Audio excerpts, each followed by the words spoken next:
हर हर महादेव। आइए सुनाते हैं सोमवार व्रत कथा। देवों के देव महादेव बहुत ही भोले माने जाते हैं, इसलिए इनका नाम एक भोलेनाथ भी है। पौराणिक मान्यताओं के अनुसार भगवान शंकर को प्रसन्न करने के लिए किसी प्रकार तरह के खास विशेष पूजन की आवश्यकता नहीं होती है, क्योंकि कहा जाता है कि वह तो भोले हैं। भक्त की मन से ही की गई क्षणिक मात्रा की भक्ति से प्रसन्न हो जाते हैं। अगर आप भी शिव की भक्ति और कृपा पाने के लिए सावन के सोमवार का व्रत करते हैं तो कथा को जरूर सुनें, इससे भोलेनाथ प्रसन्न होते हैं। एक बार किसी नगर में एक साहूकार रहता था। उसके घर में धन की कोई कमी नहीं थी, लेकिन कोई संतान ना होने के कारण वह बहुत दुखी था।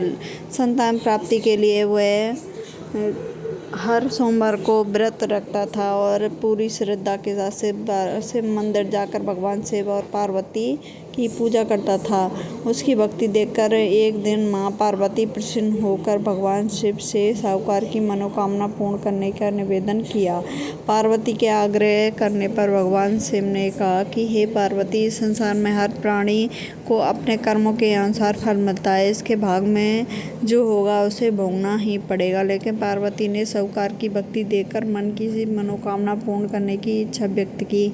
माता पार्वती के आग्रह शिव जी ने साहूकार की पुत्री का वरदान तो दे दिया, लेकिन उन्होंने बताया कि यह बालक 12 वर्ष तक ही जीवित रहेगा। माता पार्वती और भगवान शिव की बातचीत का साहूकार को सुन रहा था, इसलिए उसे ना तो कोई इस बात की खुशी हुई ना ही दुख हुआ। वह पहले की भांति शिव जी की पूजा करता रहा। कुछ दिनों के बाद साहूकार की पत्नी ने एक पुत्र को जन्म दिया। जब वह बालक 11 वर्ष का होता उसे पढ़ने के लिए काशी भेज दिया।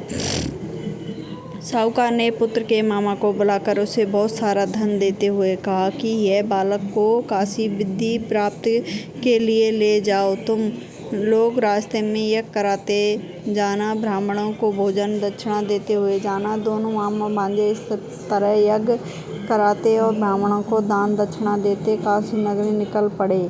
इस दौरान रात में एक नगर पड़ा जहाँ पर राजा की कन्या का विवाह था, लेकिन जिस राजकुमार से उसका विवाह होने वाला था वो एक आंख से काना था। राजकुमार के पिता ने उस पुत्र को काना होने की बात को छुपाने के लिए सोचा, क्यों ना इसे साहूकार के पुत्र को बनाकर राजकुमारी से ब्याह करा दूं। विवाह के बाद उसको धन देकर विदा कर दूंगा। राजकुमारी को अपने घर ले जाऊंगा। लड़के को दूल्हे के वस्त्र पहनाकर राजकुमारी से विवाह करा दिया। साहूकार का पुत्र ईमानदार था, उसे यह बात सही नहीं लगी, इसलिए उसने अवसर पाकर राजकुमारी के दुपट्टे पर लिख दिया कि तुम्हारा विवाह तो मेरे साथ हुआ है, लेकिन जिस राजकुमार के संग तुम्हें भेजा जाएगा वो एक आंख से काना है। मैं काशी पढ़ने जा रहा हूँ। जब राजकुमारी ने चुन्नी पर यह लिखी बात पढ़ी तो उसने अपने माता पिता को यह बात बताई। राजा ने अपनी पुत्री को विदा नहीं किया, फिर बारात वापस चली गई। दूसरी ओर साहूकार का लड़का और उसका मामा काशी पहुँचे, जहाँ उन्होंने यज्ञ किया। जिस दिन लड़का 12 साल का हुआ उस दिन यज्ञ के आयोजन था। लड़के ने अपने मामा से कहा कि मेरी तबीयत कुछ ठीक नहीं है। मामा ने कहा तुम अंदर जाकर आराम कर लो। शिव जी के वरदान अनुसार कुछ ही देर में बालक के प्राण निकल गए। मृत भांजे को देखकर उसके मामा ने विलाप करना शुरू किया। संयोग उसी समय शिव पार्वती उधर से जा रहे थे। पार्वती माता ने भोलेनाथ से कहा, स्वामी, मुझे इसके रोने पर स्वर को सहन नहीं हो रहा, आप इस व्यक्ति के कष्ट को दूर करें। जब शिव पार्वती बालक के समीप गए तो वो बोले कि यह तो उसी साहूकार का पुत्र है जिसे मैंने 12 वर्ष की आयु का वरदान दिया था। इसकी आयु पूरी हो चुकी है। लेकिन नृत्य भाव से विभोर माता पार्वती ने कहा कि हे महादेव, आप इस बालक को और आयु देने की कृपा करें, अन्यथा इसके वियोग में उसके माता पिता भी तड़प तड़प कर मर जाएंगे। माता पार्वती ने पुण्य आग्रह पर भगवान शिव ने उस लड़के को जीवन दान देने का वरदान दिया। शिव जी की कृपा से वो लड़का जीवित हो गया। शिक्षा पूरी करके लड़का मामा के साथ अपने नगर की ओर चल दिए। दोनों चलते हुए उसी नगर में पहुंचे जहाँ उनका विवाह हुआ था। उस नगर में उन्होंने यज्ञ का आयोजन किया। उस लड़के के ससुर ने उसे पहचान लिया और महल में जाकर उसकी खातिरदारी की और पुत्री को विदा किया।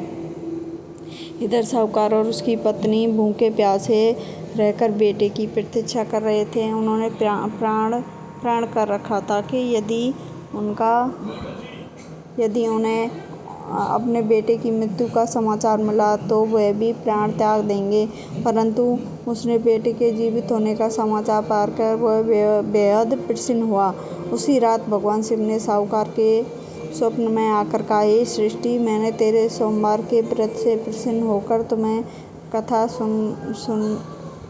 कथा सुनने से प्रसन्न होकर तेरे को पुत्र की लंबी आयु प्रदान की है। इसलिए इस प्रकार जो कोई सोमवार का व्रत करता है या कथा सुनता है, पढ़ता है, उसके समस्त दुख दूर हो जाते हैं, सबकी मनोकामना पूर्ण होती हैं। सोमवार के व्रत को लेकर मानता है कि इस व्रत को करने से भगवान शिव और भक्ति की मुराद जल्दी पूरी होती है। सोमवार का दिन भगवान शिव की समर्पित है, इसलिए इस दिन भगवान शिव की पूजा और व्रत करने का महत्व ज़्यादा बढ़ जाता है। यदि आप सोमवार के व्रत करते हैं, आपको सोमवार व्रत कथा पढ़ना बेहद ज़रूरी है, क्योंकि इसके बिना व्रत अधूरा माना जाता है।